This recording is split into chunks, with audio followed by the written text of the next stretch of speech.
complementar com o que aconteceu no Congresso Nacional com outro importante instrumento de combate à corrupção nosso, que era a Lei de Improbidade Administrativa.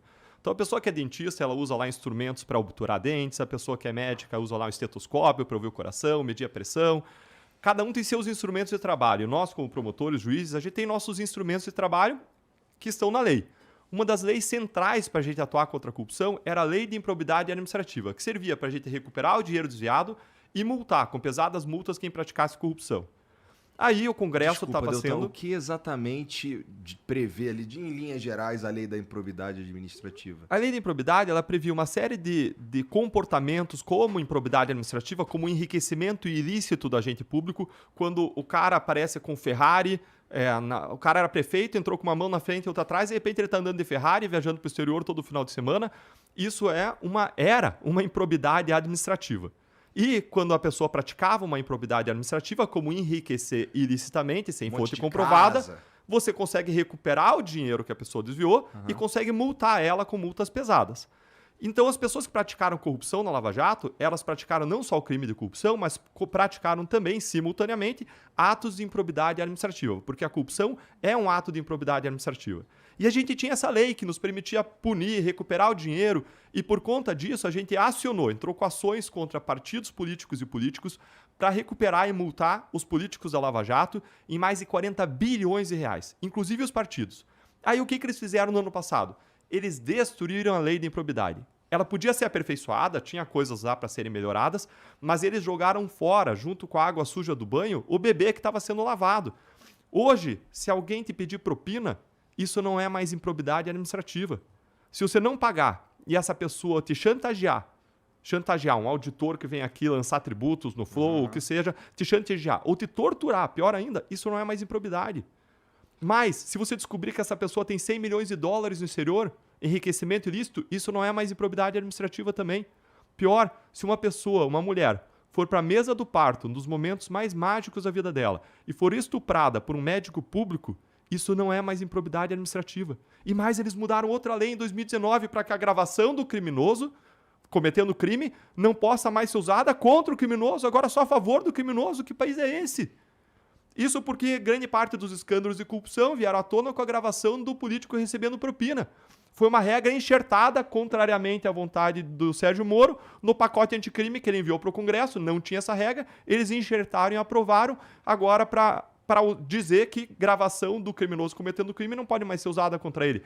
Então a gente viu todo o aparato... devidamente autorizada, não pode? Autorizada pode sim, mas se você gravar sem autorização, como foi lá no caso do estupro da paciente na mesa do parto, o argumento é que, a partir daquele jabuti inserido na lei, daquela regra inserida na lei, você não pode mais usar contra o criminoso.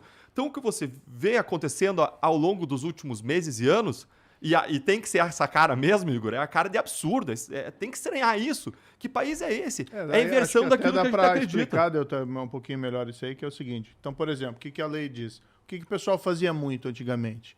Você estava sendo vítima de uma extorsão. Podia ser por um particular, eu conheço um escândalo teu, se você não me pagar aí 100 mil, eu vou procurar os jornais. Ou podia ser, sei lá, um auditor. Exemplo, né? Um auditor fiscal, olha, se o seu estabelecimento não pagar para mim essa propina, eu vou multar. E aqui eu estou dando só um exemplo, pessoal. Não vai ficar bravo os auditores fiscais, ainda mais comigo. São na O que a pessoa normalmente fazia? Todos os... com todas as profissões. Sim, o que a pessoa fazia para se proteger? Às vezes ela gravava a conversa para ela ter uma prova antes de procurar a polícia. Tá? Então isso era normal. Ou, claro, tinha pessoa que cedia extorsão, mas tinha gente que preferia gravar para ter uma prova para daí procurar a polícia. Como mexeram na lei, agora você só pode fazer essa gravação se antes você procurar a polícia e aí um juiz dá autorização.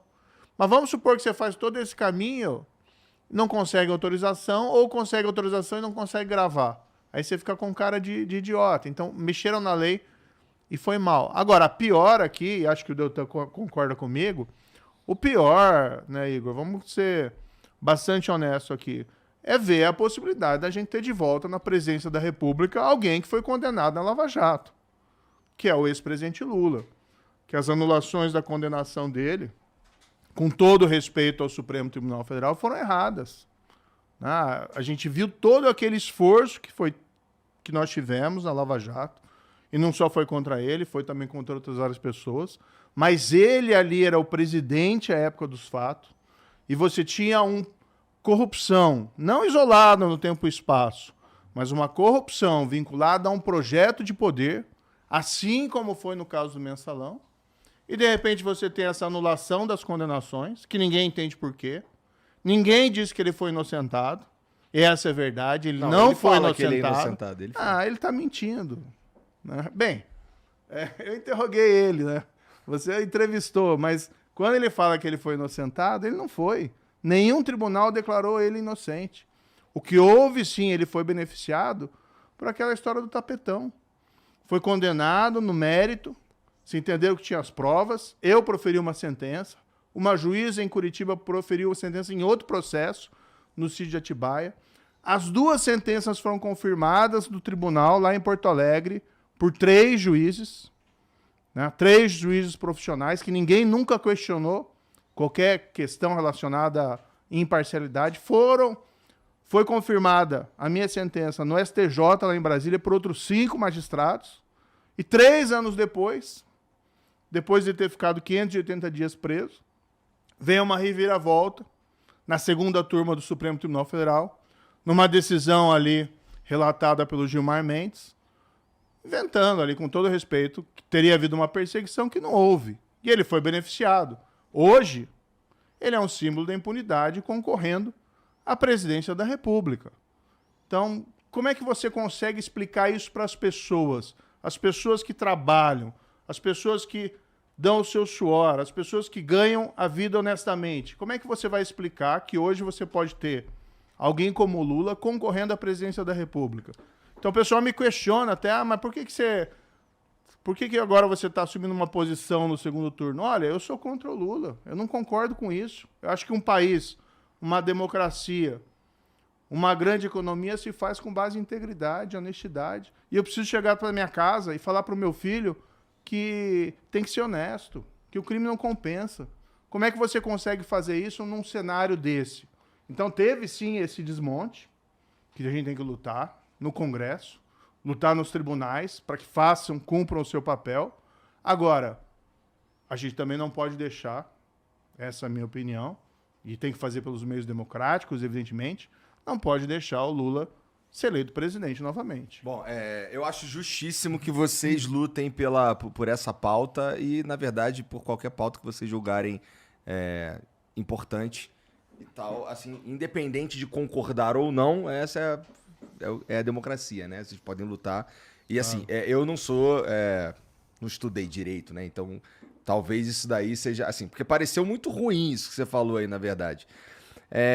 Cara, as provas, que assim, eu imagino que a melhor maneira, assim, aconteceu tudo isso com o Lula e tal, parece que a justificativa para anular tudo era que você não poderia estar julgando ele, imagino, talvez tenha alguma coisa além disso, mas as provas que foram conseguidas para pôr esse processo, para fazer esse processo funcionar, que foi confirmado por um monte de gente, são públicas? Tipo, todo mundo sabe? Se eu quiser saber, eu consigo ir pra internet ver e tal? Sim, sim.